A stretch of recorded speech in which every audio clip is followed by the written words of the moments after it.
Me voy a tratar de ir súper rápido. Bueno, pues regresamos a esta segunda parte de esta primera sesión sobre casos prácticos y les doy la palabra a Caro y a Jocelyn. Adelante. Bien, pues ya disfrutamos un ratito nuestro receso. Espero que ya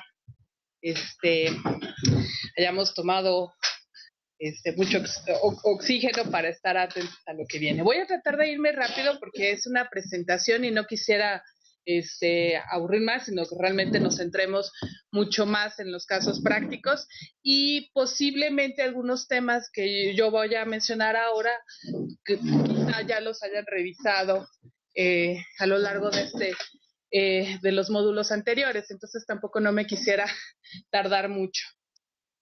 Bueno, a mí me gustaría comenzar hablando que desde el punto en el que partimos, desde la experiencia de Jocelyn y mía, y bueno, un poco también del trabajo de Sin Fronteras, es que cuando nuestro modelo de atención está enfocada como en dos supuestos, cuando estamos atendiendo a las personas. Y uno es que la mayoría de las personas que atendemos provienen de contextos en los que se ven forzados a migrar, ya sea por cuestiones económicas, ya sea por violencia, ya sea incluso por desastres naturales o por el proyecto por mejorar las condiciones de vida. Para nosotros son migraciones forzadas, porque a final de cuentas quiere decir que en el país, en el lugar de origen, no hay las condiciones para que se puedan desarrollar, ¿no? De manera personal, afectiva, intelectual o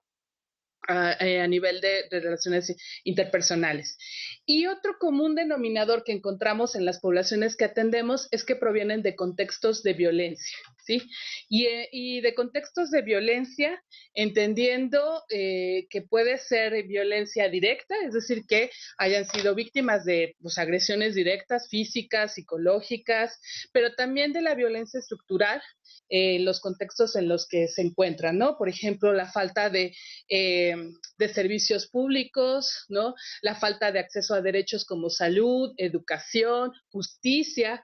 Entonces, de ahí es que estamos hablando de que es el común denominador de las personas con las que trabajamos o con las que hemos tenido experiencia y que me imagino que la mayoría de ustedes tienen, ¿sí?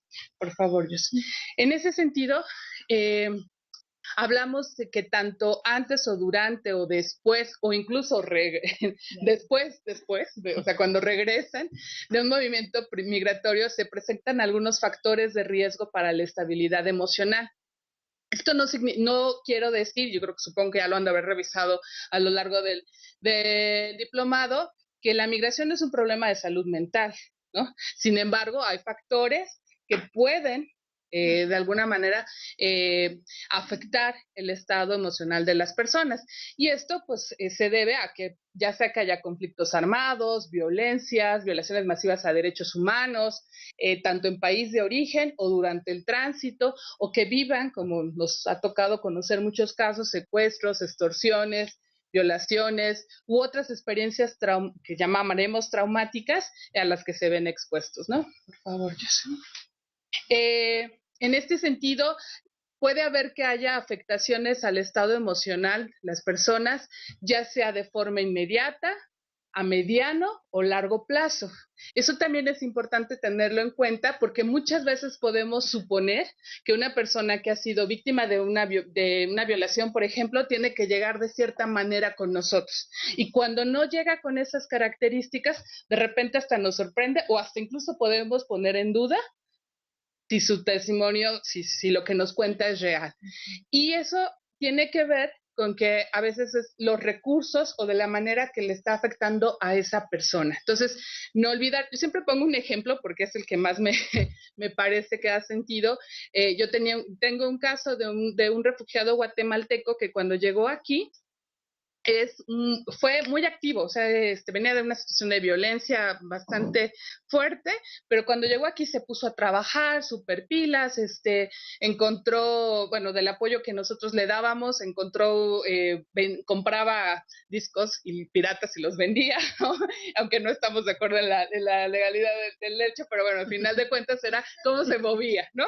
Entonces, y muy bien, y ahorita es jefe, bueno, tiene a cargo una tienda de estas de conveniencia, ¿no? Y trata de ayudar a otros refugiados a darles trabajo. Entonces, para nosotros es como un refugiado modelo. Pero después de 2 o 3 años, cayó en una depresión tremenda, ¿no? Una depresión, incluso tuvo problemas de salud, somatización, etcétera. Y entonces un poco lo que discutíamos era qué tanto se dio en el momento que llegó no podía dar el lujo de sentirse mal, ¿no? De enfermarse, de ponerse triste, ¿no? Tenía que sobrevivir, sino fue después de que encontró cierta estabilidad cuando empezó a experimentar ciertas emociones. Entonces, digo, es un ejemplo que siempre coloco porque me parece que nos puede dar una idea de que las afectaciones no necesariamente tienen que ser cuando una persona llega, ¿no? Eh, ¿En qué sentido se pueden ver afectadas a partir de esa experiencia migratoria? Pues en su identidad, en el proyecto de vida, en los referentes culturales, en la confianza en los otros. Por ejemplo, en la identidad, eh, las personas que están en detención migratoria, ¿no? Y que llevan mucho tiempo en las estaciones migratorias y que luego te cuentan y dicen, pero es que yo no sé por qué estoy aquí, no soy un delincuente, ¿no? O no quiero que le avisen a mi familia porque qué van a pensar de mí al estar aquí en detención. Entonces, eso, pues, de entrada ya la imagen que se está haciendo de sí mismo, aun cuando pues, sabemos perfectamente que no es su culpa, ¿no? O el proyecto de vida, igual, en ese mismo ejemplo, las personas que están en detención, pues la idea de ir hacia un lugar a trabajar y de repente se ve truncado por haber sido detenido y estar ahí algunas semanas, incluso hasta meses, ¿no? O en los referentes culturales, aun cuando hablamos español, ¿no? Los mexicanos con guatemaltecos, con venezolanos, pues no tenemos las mismas, compartimos algunas referencias culturales, algunas cosas en común, pero no es lo mismo, incluso cómo nombramos a las cosas. Entonces, pues también eso puede verse afectado. Y algo que a mí me gusta mucho señalar es en la confianza en los otros. Cuando yo les decía que partimos de dos supuestos de las migraciones forzadas y sobre todo de la violencia que han cometido otros hacia ti mismo, pues ¿qué pasa? Ya no confías en la otra persona. Aún me diga que es de derechos humanos, de una organización civil, de la iglesia, no confía en la otra persona. Entonces, muchas veces ese primer encuentro que vamos a tener con las personas, eh, tal vez no sea una muy buena experiencia a veces para nosotros que estamos queriendo ayudar y la otra persona pareciera que no se deja, pero es que no confía en nosotros, ¿no? Y tiene sus razones. Bueno, ahí nada más de recordar, ¿no? ¿Qué es la violencia? Bueno, según la Organización Mundial de la Salud, se define como el uso intencional de la fuerza o el poder, de hecho, o como amenaza contra uno mismo o hacia otra persona, grupo o comunidad que cause o tenga muchas probabilidades de causar lesiones, daños psicológicos, trastornos del desarrollo, privaciones o llegar hasta la muerte, ¿sí? Y divide la violencia en tres categorías: la que se autoinflige, ¿sí? Que ahí podríamos colocar en el tema a los comportamientos suicidas o autolesiones.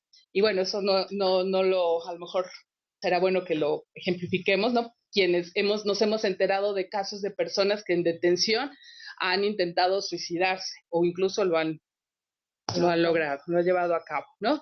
La violencia interpersonal es la que podríamos ejemplificar en la violencia doméstica, o la violencia colectiva, como la social, la política y económica, y que muchas veces es de la que provienen mucho de las personas con las que estamos en contacto, ¿no? Pues bueno, nada más para recordar.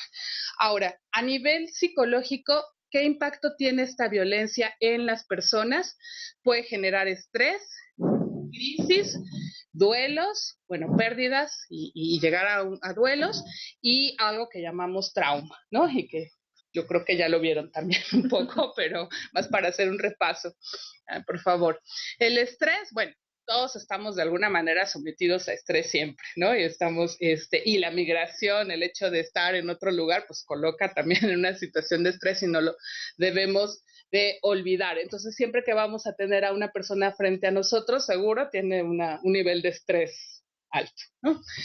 Pérdidas, bueno, cuando las personas viven violencia, pueden enfrentar pérdidas y esto pueden ser desde pérdidas materiales, la pérdida a lo mejor de una persona, de un ser querido, o simbólicas. Recuerdo mucho, y mejor te acordarás también, cuando una vez en un taller un adolescente le pedimos que dibujara qué es lo que extrañaba más de su país y dibujó una cancha de básquetbol, ¿no? Y entonces él decía que lo que más extrañaba era esas tardes en las que jugaba con sus amigos y jugaba en esa cancha, ¿no? Entonces, a lo mejor no es algo material en sí, pero es como ese momento y son también a los duelos que se tienen que enfrentar las personas. Y puede también llegar a ser una experiencia traumática, ¿no? Traumática no es otra cosa más que es una herida que pone en un desequilibrio a las personas porque hay una pérdida del control, no se comprende qué es lo que pasó y y sobre todo no se tiene como un sentido. Por ejemplo, cuando en esto que acaba de ocurrir del temblor, pues, ¿qué pasó? Nosotros podríamos experimentamos como una sensación de pues no tenemos el control de las cosas, no comprendemos por qué y además ocurrió en un 19 de septiembre y entonces no le dábamos crédito, no le dábamos sentido a lo que está pasando. A lo mejor ya más o menos recuperados en el tiempo, ya podemos entender, otra vez empezar a ocuparnos más de hacerle caso a los planes de protección civil y otra vez empezamos ahí a tratar y a lo mejor no lo vivimos como una experiencia traumática, pero otras personas sí, ¿no? Y tiene que ver con esos factores. Y bueno, la otra situación a la que se pueden enfrentar cuando viven violencia es a una situación de crisis, donde la persona realmente se cree que se encuentra en una situación de peligro, ¿no? Y puede desorganizarse. Ahí creo que lo decían las compañeras de Guatemala cuando hablaban de trastornos mentales, ¿no? Que justo a veces las experiencias que se van viviendo a lo largo de la migración pueden llegar a ser críticas al tal momento que puede ocurrir un brote psicótico, lo que llamamos, ¿no? Eh, pero también las crisis son oportunidades para poder aprender y salir adelante de esta experiencia, ¿sí? Adelante. Y todas estas situaciones de violencia se pueden agravar dependiendo de varios factores. Uno es la historia de la historia personal, ¿no? Hay quienes desafortunadamente hay personas que han vivido violencia tras violencia, ¿no? ¿Cuántas veces no hemos escuchado a lo mejor de historias de mujeres que han sufrido alguna violación, pero cuando te pones a escuchar un poquito más, resulta que fue violada a los 15, que sufrió abuso sexual por el tío, por el vecino, y entonces trae una serie de historias que pues ahí puede ser que ya hasta lo vea como algo normal, a diferencia de que alguien es la primera vez, ¿no?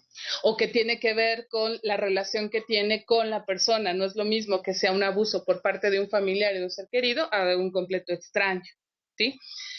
O cuando alguien por ahí mencionaba en alguno de los ejercicios que dicen que algunas mujeres ya hasta vienen preparadas, ¿no? Y toman inyección o toman pastillas. Es distinto cómo lo va a vivir si es que le llega a ocurrir una experiencia de violencia, ¿no? También, bueno, las condiciones que hay en el país. Ese rato yo les decía que escuchaba en la mañana a una mujer venezolana y de verdad, en realidad, no era una usuaria, era una chica que está haciendo una investigación, pero yo le escuchaba y decían, necesita mucha contención, aunque no se portaba como una usuaria nuestra, necesitaba mucha contención porque me decía, es la primera vez que los venezolanos nos enfrentamos a una historia de emigrar, de que hemos sido, de que nos hemos obligado a expulsados, a salir. Y entonces ya no está todavía, pues está en esta parte de shock, de entender qué es lo que está pasando con su país, con su comunidad. Entonces, pues también eso va a ayudar o va a favorecer o no que la experiencia emocional tenga o no ciertos efectos, ¿no? También algo que puede afectar o no al estado emocional es que tanto la persona tiene redes de apoyo. ¿Sí? No es lo mismo alguien que esté sola aquí completamente y que no conozca a nadie, que además no tenga tampoco redes en otros, en su país o en un tercer país, a alguien que más o menos tiene con quién hablar, ¿no? Con un compañero o venga con la familia. De verdad no es lo mismo. Y eso nos pasa mucho, sobre todo cuando atendemos a personas con trastornos psiquiátricos, ¿no? Donde obviamente se agudiza más la situación porque no hay contacto con nadie más que a veces con las personas que lo estamos atendiendo, ¿sí? Y bueno, también no es lo mismo una persona que hablamos español, ¿no? Y que llega a México y que, bueno, pues más o menos se puede adaptar a alguien, por ejemplo, de los ejemplos que nos ponían en Puebla, era, ¿verdad? A alguien musulmán, que no habla el idioma y que entonces, pues, le representa un gran reto acercarse con las organizaciones. O, por ejemplo, a mí me ha tocado la experiencia de atender a hombres musulmanes y entonces es un shock para ellos que una mujer los atienda, ¿no? Y entonces también ponernos en esa, si yo soy muy feminista y entonces me pongo en esto de, bueno, claro, me tiene que escuchar, pues no voy a llegar a ningún lado, ¿no? Sino pues también entender desde dónde él me está hablando, ¿sí? Por favor, Jos. Si quieren hacer preguntas, adelante, ¿sí? O hasta el final. Y bueno, a partir de estos supuestos es donde es en el que establecemos nuestro modelo de atención y una perspectiva con la que trabajamos es desde el enfoque psicosocial. Y esto no es más allá que el proceso de acompañamiento individual, familiar o comunitario orientado a hacer frente a las consecuencias del impacto traumático de las violaciones de derechos humanos que promueven el bienestar, apoyo emocional y social a las víctimas, estimulando el desarrollo de sus capacidades, ¿sí? Es decir, se habla del término psicosocial porque, bueno, tiene estos dos componentes lingüísticos para hacer énfasis que sí hay una parte de afectación individual, pero que no podemos separar tampoco la perspectiva social. Porque al final trabajamos con violaciones de derechos humanos y cuando hablamos de violaciones a derechos humanos, pues estamos hablando de un carácter ya político, de un carácter, de un contexto social, ¿no? Y las respuestas institucionales, tanto en la forma en cómo se manifiestan las consecuencias y el sufrimiento, como en las circunstancias que ayudan o no a la recuperación. Bueno, por ahí está la cita. Nosotros nos hemos basado mucho en el trabajo que ha hecho Carlos Bernstein, y por ahí hay algunas lecturas que les recomendamos, ¿no? Entonces, me va a saltar ese, ¿sí? Y, sí, hasta ahí.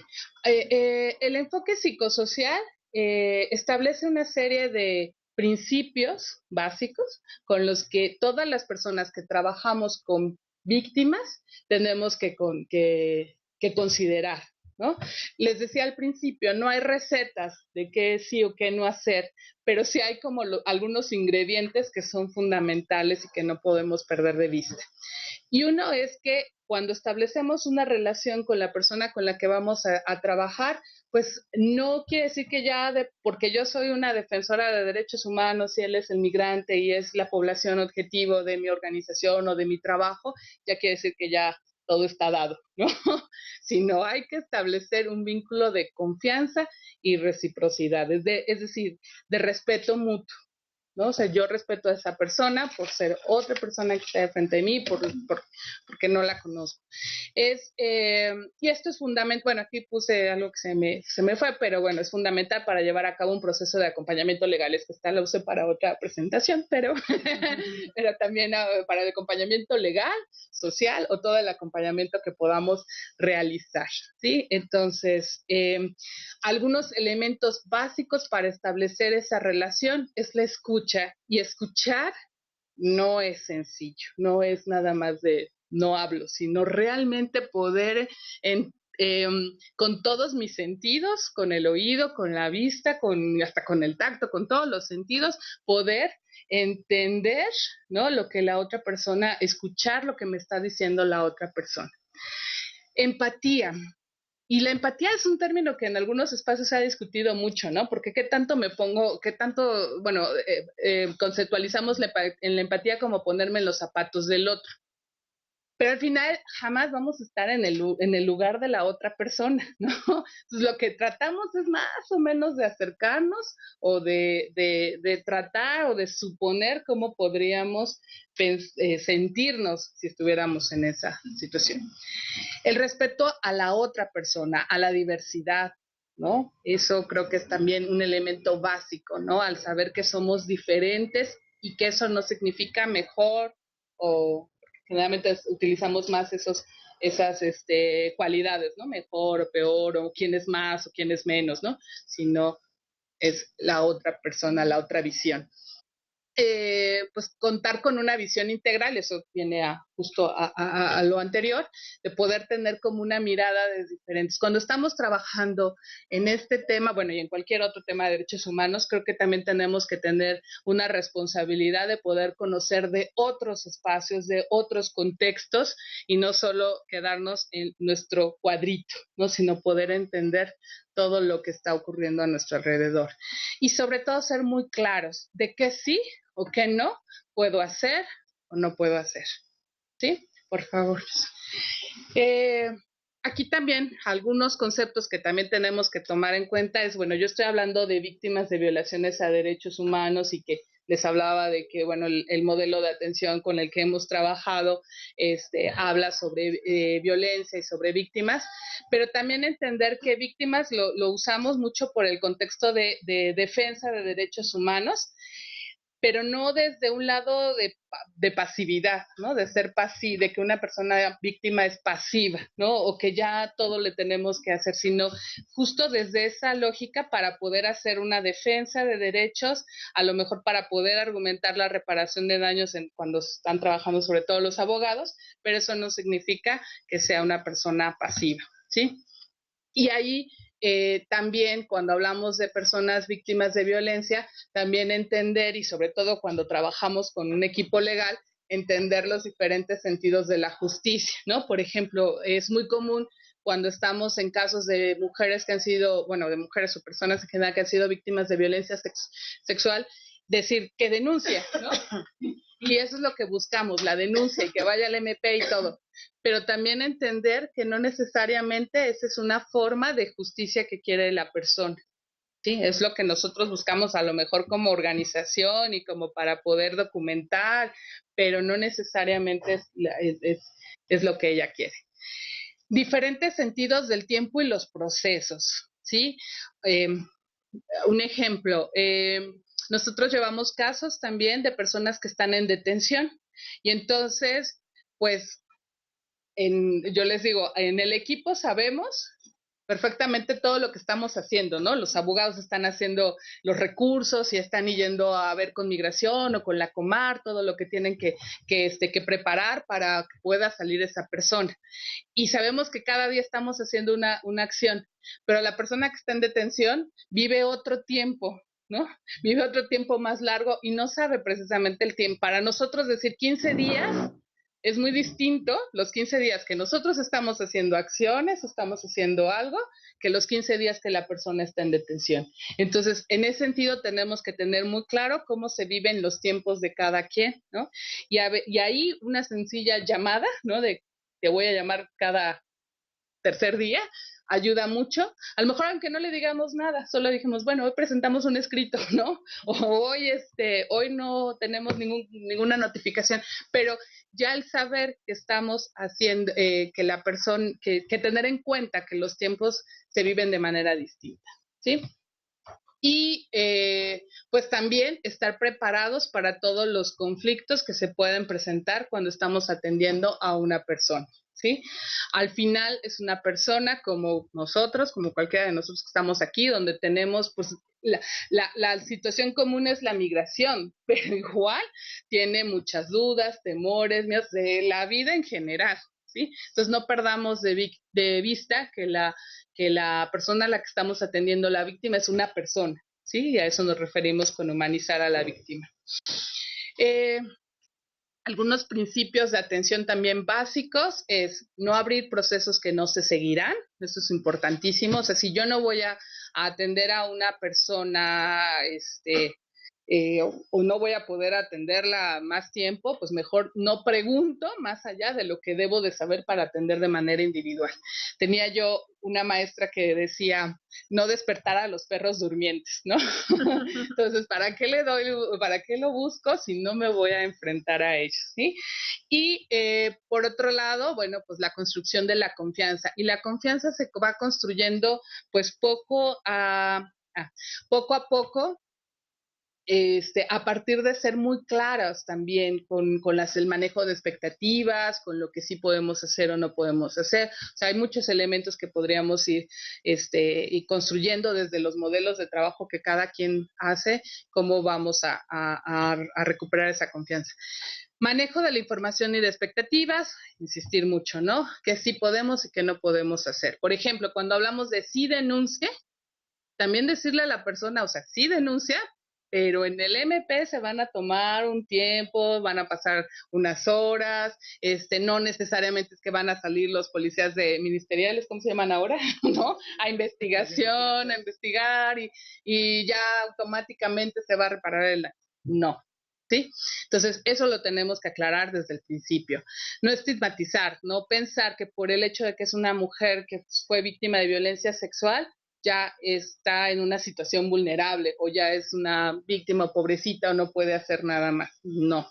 Sí, sufrió, sí, pero a veces ni siquiera necesariamente puede haber sido una experiencia traumática esa, sino a veces llegar al Ministerio Público y enfrentarse a toda la serie de preguntas que se está enfrentando. Bueno, la ética y no revictimización, otra vez lo mismo, ¿no? Ser muy cuidadosos con lo que vamos a preguntar, cómo vamos a establecer la confianza y sobre todo, pues hasta dónde va a ser nuestra intervención. Cuidar la seguridad, ¿sí? Si estamos, por ejemplo, trabajando con solicitantes de asilo, refugiados o víctimas de trata, pues a ver, primero que nada, si estamos en condiciones en algún lugar seguro donde podamos llevar a cabo la entrevista o hasta dónde vamos a intervenir. Respeto a los procesos y decisiones individuales, esto es lo que da más trabajo, porque no muchas veces estamos de acuerdo, aun cuando ya informamos, ya cuidamos todo y entonces ya tenemos un plan o una ruta de trabajo y resulta que las personas nos dicen, pues sí, todo está muy bien, pero no gracias, yo prefiero hacer otra cosa. Entonces, esto es más bien un trabajo con el que nosotros tenemos que lidiar, ¿sí? Y siempre estar preparados a las crisis. ¿Sí? A veces puede ser que vayamos bien con una persona, por ejemplo, una persona en detención, ¿no? Ya le explicamos que a lo mejor va a tomar 2 meses, algunas semanas en poder salir y nos dice, sí, yo aguanto todo el tiempo aquí, quiero que se haga justicia, etcétera. Y resulta que al mes nos habla llorando y a lo mejor nos dice, ya me quiero ir de aquí. Entonces, estar preparados ante esos escenarios y regresar otra vez al respeto a procesos y decisiones individuales, ¿no? Por favor. Bueno, ¿cómo acompañar? Pues sobre todo garantizar la seguridad y el bienestar, no solo de la persona con la que estamos trabajando, sino también nuestra, ¿eh? Porque puede ser que a lo mejor estemos trabajando con una persona que está muy enojada, que está en una situación de crisis, violenta, una persona con trastorno mental, o quizá estamos trabajando con el pollero, ¿no? O el extorsionador. Entonces también tenemos que cuidar ciertas situaciones de seguridad hacia nosotros y hacia las personas o hacia el resto de la población. Nos estamos en una organización no solo a la persona, a mí, sino también a todos los que trabajan ahí o a todas las personas migrantes que también están en ese espacio. Garantizar también las condiciones básicas, ¿no? O sea, no podemos hacer una entrevista si sabemos que la persona no ha comido, ¿no? Bueno, es una cosa, y a veces esa es la primera pregunta, ¿no? Ya comió, ya no tiene sed, o no está herido, ¿no? Esos son tendrá que ser el primer punto. Y garantizar también el bienestar psicológico y de salud, igual, de las personas que atendemos, pero también nuestro, ¿no? Ya sé que tuvieron una sesión de autocuidado, entonces también cuidar. Me acuerdo mucho que tengo una compañera que hace algunos años me decía, una vez estaba yo entrevistando a una persona y tenía muchas ganas de ir al baño y no me paraba, ¿no? Porque me daba pena. Pero cómo a veces uno puede dejar sus propias necesidades, ¿no? En el otro. Entonces, pues no, te paras porque ni siquiera estás atendiendo a la otra persona, ¿no? Y estás porque estás pensando no, digo, es a lo mejor un ejemplo muy chistoso, pero a veces real, ¿sí? Entonces, bueno, ¿cómo acompañar? Por favor. ¿Me dices el tiempo? Si no, yo me sigo.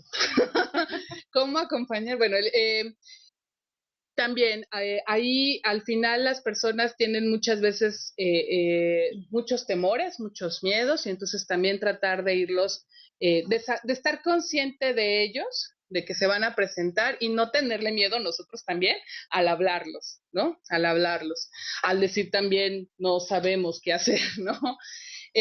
Reminiscencias del trauma, es decir que pues si estamos trabajando con personas que han sido víctimas de violencia, que además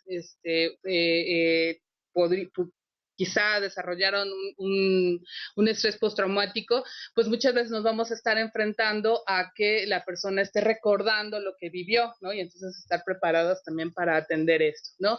Que las expectativas sobre el resultado también, es decir, que la persona tenga muy claro qué es lo que se va a lograr, ¿no? Y sobre todo ser muy clara en los tiempos, ¿no? Por ejemplo, con los solicitantes de asilo, cuando les son notificados que se les nega la condición de refugiados y que se mete algún recurso, pues muchas veces ese recurso puede durar hasta un año, ¿no? Y entonces, pues, y es un año que pudiera ser que sí o no, no. Entonces también trabajar mucho sobre esas expectativas, ¿no? Y que al final, pues no, hay cosas que no dependen de nosotros. También estar preparados porque muchas veces las personas dudan de su propia capacidad para hacer frente a los retos que le está presentando el estar en esta situación. Entonces, pues también ahí nuestro trabajo pues es poder ayudarle a reconocer cuáles son sus capacidades, los recursos que ellas tienen para hacer frente y que nosotros no solo estamos cargando todo a la persona, ¿no? eh, evitar la constante revictimización. Nosotros en Sin Fronteras hemos tratado de instaurar un modelo en la que tratamos de que la primera vez que entrevistamos a una persona, sobre todo los solicitantes de asilo o que son víctimas de violaciones de derechos humanos, que siempre esté el abogado y el psicólogo, ¿no? Y de esa manera, pues evitar estar preguntándole lo mismo, ¿sí? A veces funciona, a veces no, pero bueno, y que sirva como para poder ayudar a contener, pero también a poder tener los elementos para que el abogado valore si sí o si no hace alguna denuncia o qué procedimiento habrá que hacer, ¿no?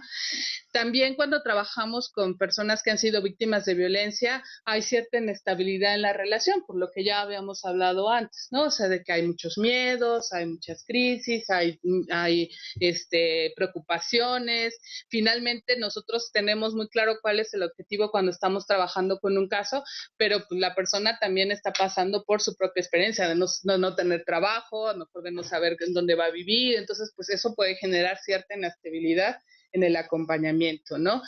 Que puede haber conflictos de intereses, ¿sí? Eh, bueno, esto de alta vulnerabilidad era como retomar un poco lo que ya habíamos discutido, no es que haya alta baja, ¿no? Sino que se encuentran a veces nos podemos encontrar con un caso en el que presenta varias situaciones de desventaja y entonces, pues, ¿por dónde entramos primero, no? Yo recordaba un caso hace muchos años de un africano, una persona de Zimbabue, que era víctima, era invidente, además tenía VIH y tuvo un brote psicótico. por dónde empezamos, ¿no? Entonces, pues no es que fuera más vulnerable que otros, pero tenía un doctorado y tenía otros recursos y tenía familia, y entonces ahí es como cómo podemos encontrar algunos recursos para poder acompañar a esa persona. Los recursos económicos, la situación económica de las personas, ¿no? De repente nosotros les pedimos pensando en los solicitantes de asilo, ¿no? La Comar les pide que vayan cada semana a firmar, para reiterar que siguen interesados en solicitar asilo. Y entonces, pues no nos ponemos a pensar si la persona tiene cómo transportarse, ¿no? Y son cosas básicas. También, bueno, potencialización de anteriores daños. Esto es lo que yo les decía, ¿no? Que tanto la persona trae en su historia de vida ciertas experiencias de violencia y que al momento que está enfrentando esta situación, pues de alguna manera puede o no ser, agudizar más una afectación emocional. Y también nos encontramos con que las personas se sienten no sujetas de derecho, ¿no? Se sienten no merecedoras, se sienten que se merecen estar en detención porque cruzaron de forma ilegal el país, ¿no?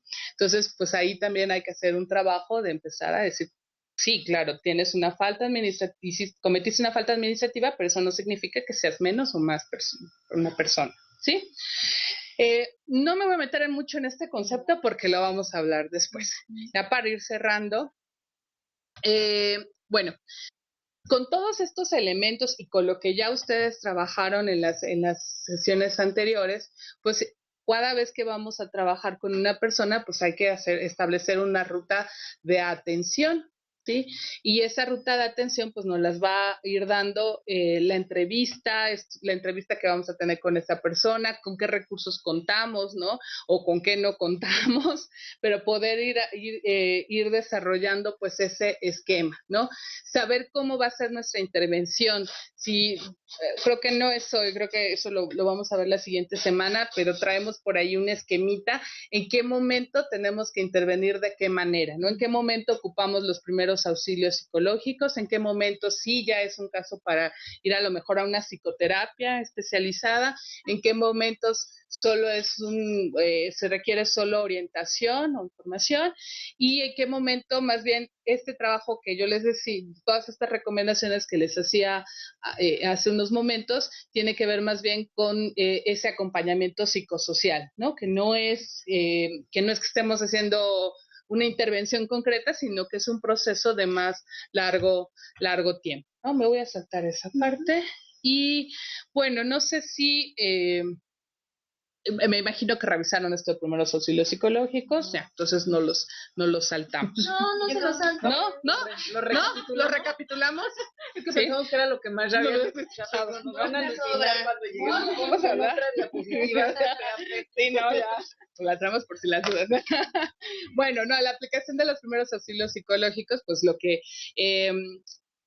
es una técnica, ¿no? Que ayuda como cuando hay una situación, ya sea como de estas de violencia, o pensaba yo en el sismo, ¿no? También en el ejemplo del sismo que todos nos tocó ahorita. Pero ¿en qué momentos van a intervenir, no? Resultó que, bueno, se me ocurre que yo observaba que cuando ocurrió el sismo, pues habíamos un montón de psicólogos ahí ya ofreciéndonos, ¿no? Pero que quizá al principio no era el momento de estar dando primeros auxilios psicológicos, ¿no? Porque lo primero es ver si estoy bien, no, de entrada es que estoy, ¿no? Que estoy, dónde estoy y qué pasó con mi casa o mi lugar seguro y mi familia. Ahí ir a hablar, decir, oye, soy psicóloga y a ver, cuéntame, pues no, no necesariamente es lo que tendríamos que hacer, ¿no? Algunos autores hablan que los primeros auxilios psicológicos en realidad pueden operar como días después, ¿no? 3, 4 días después, justo cuando ya pasó como esa emergencia. Sí. Pues 3-4 días después, cuando ya más o menos las cosas básicas ya están más o menos resueltas o contenidas, ¿no? Como la vivienda, la alimentación, el contacto con familiares. Incluso, solo una pequeña interrupción, o sea, aunque esto en la teoría está como que son un par de días, la verdad es que la práctica siempre nos reta a romper todos los paradigmas de lo que estamos estudiando, ¿no? Ahorita me acordé de una chica que atendimos en alguna ocasión, que ya había pasado como un mes de la situación de conflicto y huida de su país. Y en el momento que la entrevista, la chica de trabajo social de pronto se empezó a ir y pácatelas, ahí va al suelo, ¿no? Entonces ella entró corriendo y dijo, ayúdenme porque se acaba de desmayar y no sé cómo hacer, ¿no? Entonces, por ejemplo, ahí ya había pasado mucho más tiempo, pero realmente en el momento en que ella empieza a relatar qué era lo que había pasado, fue tan fuerte poderlo estructurar ya con forma en una narración, que es cuando la chica pues, entra en un bloqueo emocional completo, ¿no? Que la desconecta de la realidad y que entonces hubo que entrar a hacer este ejercicio también de los primeros auxilios psicológicos. Y ahorita pensaba, aunque es un término que, que jalamos del área médica, no necesariamente corresponden los tiempos, ¿no? O sea, como que en una emergencia de salud, si de pronto te desmayas, si de pronto te quemaste, si de pronto hay un accidente, entras de inmediato a dar los primeros auxilios, ¿no? Y en el campo de las emociones a veces no es tan inmediato, ¿no? Era como solo porque ahorita recordé. No, sí, ya está bien. Y cuando ya entonces decidimos que esta es la técnica de impartir primeros auxilios psicológicos, aquí también una acotación. Primeros auxilios psicológicos no necesariamente lo tiene que hacer un psicólogo, o sea, también ya lo estamos hablando, ¿no? Aquí. Pero sí son estos mínimos 7 pasitos a los que hay que tomar cuenta. Realizar contacto, eso es, en otro contexto es poder hacer establecer esta confianza con la persona con la que vamos a trabajar. Yo les hablaba al principio de cuando trabajamos con víctimas, la confianza es algo que cuesta trabajo, pero eso es cuando hablamos de procesos más largos. Aquí es establecer el contacto de la persona con la que voy a atender, ¿no? ¿Cuál es el problema? Aquí no nos vamos a meter como en toda la historia de la persona, ¿no? Sino, por ejemplo, fue el sismo y a raíz del sismo, bueno, pues nada más en eso concreto me voy a quedar. Pero tratar de ver si este problema es reciente, es de hace algunos años o es algo que le preocupa porque va a ocurrir en el futuro. Un poco en el ejemplo que mencionaba Jos, pues cuando le pasó este desplome de esta chica, pues en realidad no era un problema que estaba ocurriendo en ese momento, sino más bien era algo que había ocurrido. Pero sí es importante aclararlo. Yo sé que a lo mejor puede ser muy obvio, pero sí es importante aclarar en qué situación, porque eso nos va a permitir, cuando vayamos a las soluciones, que pues con qué se nos puede ocurrir, porque si yo le voy a decir algo, pero que resulta que ya pasó, pues no necesariamente es una buena idea para la persona. Entonces, analizar el problema, en qué tiempo, pero también cómo está afectando a la persona en la conducta, en los afectos, en lo somático, en lo interpersonal, y me falta uno, si alguien se lo acuerda, perdón. Cognición. En la cognición, gracias.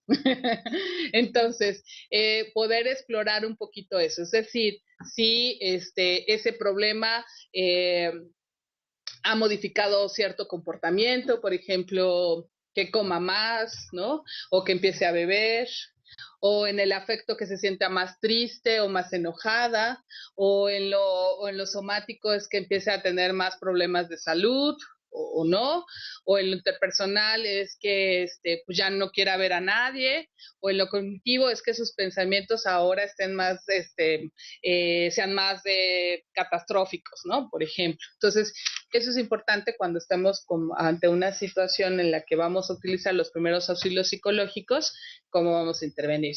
Analizar las posibles soluciones justo a partir de eso, de cómo está afectando en la vida de la persona este problema y en qué momento del tiempo es. Ejecutar la acción concreta, bueno, ayudarle a ver qué es lo que realmente la persona tiene posibilidades de hacer o no. Aquí lo ideal sería dar seguimiento, pero muchas veces hay personas con las que no vamos a poder saber qué pasó, entonces tenemos que ser muy cuidadosos como en las recomendaciones que hagamos. ¿A qué ayudar? A ayudar a identificar sus recursos personales y sociales, ¿no? Sobre todo si necesitamos que, por ejemplo, la persona tenga atención médica, si hay alguien que lo va a poder acompañar o cuidar, si es que requiere de algún tipo de atención específica, y sobre todo ofrecer información que le pueda esclarecer dudas o ayudar, o por ejemplo, si no es una persona que solo vamos a ver una vez, y se va a ir no sé, hacia el norte, pues a lo mejor el que le podamos ofrecer como los datos de albergues, de instituciones que lo pueden ayudar cuando llega a ese punto, pues con eso también estamos haciendo una buena intervención. Y sobre todo que toda esta intervención lo que va encaminado es que a la persona pueda ayudarla a tomar el control de su propia, como un poquito de su propia vida, de esa experiencia, a comprender un poco lo que está atravesando y bueno, pues poco a poco ir ahí, retomar el sentido de vida. Bueno, que ese ya es un tema más, ¿no? Yo no sé si quieras. Pues más bien, tenemos ya aquí un par de preguntas y a lo mejor sí hay a partir de la exposición que ha hecho Carolina o de las, no sé, seguramente se les vinieron algunas situaciones a la mente que han escuchado, que han vivido y quisieran que discutamos un poco. Creo que podemos utilizar los minutos que quedan para... ¿Nos quedan? Perfecto, me fui corriendo. ¿No? Voy a leer la pregunta para que todos sepan. Preguntan de Saltillo, ¿a qué otro tipo de justicia nos referimos cuando se dice que la víctima no denuncia la violencia sexual? Sí, bueno, muchas, eso más bien es algo a nivel personal, ¿no? O sea, bueno, yo he escuchado a algunas personas que dicen, yo no voy a denunciar, y más bien lo que ellas buscan es cómo elaborar esta experiencia, a partir a lo mejor del apoyo que se le pueda brindar psicológico, el acompañamiento, o cómo pueda incorporar esa experiencia pues difícil, crítica, violenta a su vida y cómo puede transformarla. Por ejemplo, ¿no? Quizá sea alguien que a partir de ahí empiece a acompañar a otras mujeres, ¿no? Y no necesariamente hizo una denuncia, pero a partir de esa experiencia le está ayudando a tener un sentido de, pues, a tener otro sentido en su vida. A eso me refería un poco, ¿no? A lo mejor a mí me hizo recordar, primero me hizo pensar lo que exponía Caro, que esto nos invita como a cuestionarnos los conceptos que a veces damos ya por hecho como justicia, reparación del daño, víctima, hasta dónde los usamos y los vivimos en la cotidianidad preguntándonos de dónde vienen y qué entendemos por ello, ¿no? Y si la persona a la que estoy atendiendo también está entendiendo lo mismo que yo. Porque más bien la lógica tendría que ser que yo le ayude como a alcanzar esos principios, el principio de la dignidad, el principio de la solidaridad, desde su propia lógica. Yo me acordé ahorita en alguna ocasión que atendíamos a un grupo de migrantes que habían sido víctimas de delito en México y nosotros peleábamos mucho por poder acompañar su proceso como víctimas y nos parecía que lo mínimo que se podía hacer para acceder a la justicia y para reparar lo que ya les había ocurrido, pues es que tenían que tener su visa por razones humanitarias. Entonces, bueno, fue este proceso de acompañarlos, de ir midiendo con ellos y también estaban dispuestos a esperar. Uno, el tiempo que implicaría ese trámite. Dos, que había la posibilidad de que se los dieran, pero también la posibilidad de que se los negaran, ¿no? Y entonces quizá para ellos iba a ser un tiempo perdido, no un tiempo ganado. Y tres, cómo iban a sobrevivir ese proceso, porque pues lo que querían ya era como seguir avanzando. Al final se logró que después de un mes, un poquito más, se les diera su documento migratorio y se me quedó muy grabado, porque entonces llegué a platicar con el grupo y asumiendo como que estaban contentos porque tenían el documento. ¿Y cómo se sienten ya que tienen la visa? ¿Se sienten mejor? Y uno de ellos me dijo, pues mire usted, más o menos, porque pues es que ya tengo la visa, pero yo sé que voy a avanzar algunos kilómetros y cuando yo llegue arriba esta no es la visa que va a ser válida. Cuando yo llegue con los Zetas, pues esta visa no sirve de nada. Allá la visa que sirve es la visa de los dólares. Entonces, a mí eso me hizo también mucho sentido de que una cosa es como nosotros pensamos de pronto en esto de la justicia, de reparar los daños y demás, y en la propia experiencia de la gente, pues si realmente hace sentido o no. Entonces, pues creo que tiene que ver con esto, ¿no? Como de ir sondeando las acciones que son significativas y le devuelven a las personas también ese sentido de dignidad, creo. Y hay otra pregunta en relación al tema de las víctimas, cómo llevar la charla y entrevista con una solicitante de asilo que es sobreviviente de violencia sexual en su país de origen, a fin de no revictimizarla y poder recabar toda la información necesaria para el trámite. Justo creo que, bueno, la entrevista es un arte, así me la enseñaron en la facultad, ¿no?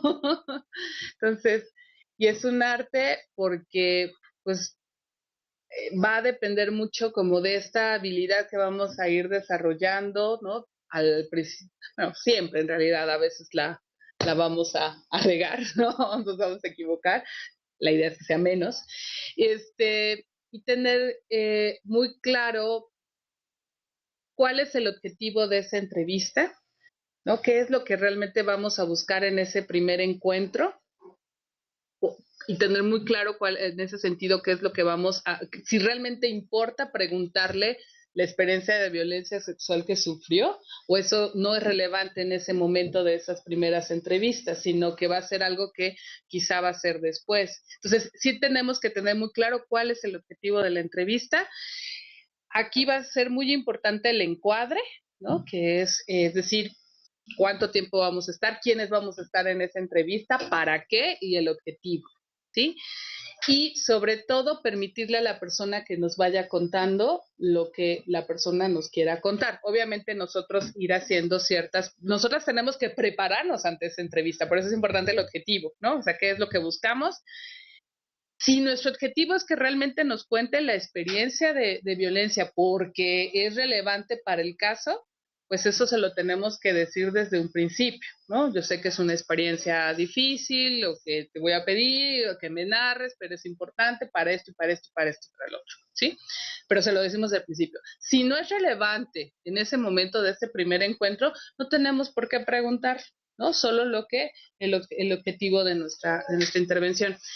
Y, y también sí, hablaba de que es un arte porque también tenemos que estar muy conscientes de lo que nos genera a nosotros escuchar lo que estamos escuchando y que también nos genera a nosotros muchas emociones. Nos puede generar incluso angustia, miedo, frustración, enojos. Entonces también entender que tenemos que lidiar con nuestra propia emoción, pero también con la de la otra persona. Entonces por eso tenemos que ser muy cuidadosos de cómo vamos a ir preguntando. ¿Sí? Insisto, aquí con una víctima de violencia sexual, con una persona que ha sido torturada, con una persona que ha estado en detención, ha sido extorsionada, ha sido secuestrada, con todos esos elementos tenemos que tener muy claro cuál es el objetivo de la entrevista. Y también, si ese es el objetivo, pues decirlo. Y eso también nos ayuda a nosotros a calmar un poquito nuestra angustia. ¿Sí? ¿No? A bajar un poquito nuestra angustia y porque estamos siendo muy claras, muy honestas. Otra vez, regresar a la confianza, ¿no? Eso es parte de cómo vamos a establecer esa relación con la persona. Y no sé, no sé si ayuda como a esclarecer un poco esa duda, ¿no? Ya, de ahí ya hay algunas guías, algunas preguntas que se pueden hacer o que no se pueden hacer, eso ya está. Pero lo importante es tener muy claro cuál es el objetivo, creo yo. ¿Sí? Y a lo mejor solo ahorita que dijiste de las guías, sí, generalmente estas guías lo que recomiendan es como evitar el uso de ciertos términos, ¿no? O sea, de pronto, porque tenemos una víctima, pudiera ocurrir que nos dejamos de referir a ella como persona y que en lugar de hablarle por su nombre, todo el tiempo me esté refiriendo a ella como la víctima, ¿no? Incluso ante otros compañeros.